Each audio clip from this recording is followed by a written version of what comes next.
This movie traumatized me.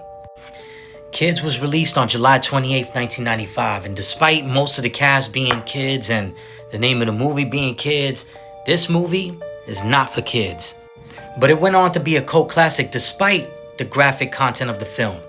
But what I would say is that every generation has its traumas, and one of the realest traumatic experiences that kids who were growing up in the 90s had to face was living through the HIV epidemic. In fact, it was so scary that people nicknamed it the Monster. The movie is a 24-hour roller coaster ride in the life of several teens, including a young Chloe Sevigny who just found out that she contracted this life-threatening sickness from a 16-year-old boy.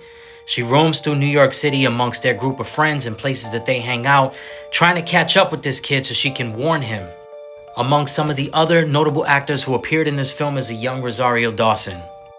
Unfortunately, some of the actors that were in the film aren't around anymore, like Harold Hunter, R.I.P., who is a legendary New York City skateboarder, professional skateboarder, and Justin Pierce, who also appeared in the movie Next Friday alongside Mike Epps and Ice Cube as the character of Roach. One of my favorite parts about this film, though, is the 90s aesthetic of it all. I think being that it was independent and it wasn't a big budget film is really no frills, and it almost feels like they were able to take what it felt like to be a teenager back then and put it into a time capsule.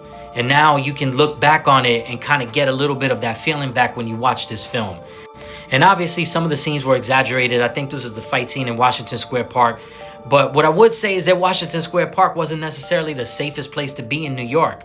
Like, I know people walk their dogs and go watch street performers out there now, but Washington Square Park was a little bit scary back then, so it wasn't that far-fetched. But I want to know some of your thoughts on this film, kids. If you saw it back in the day and you could remember, what are some of your first reactions to it? And if you haven't seen it yet, but plan to, viewer discretion advised.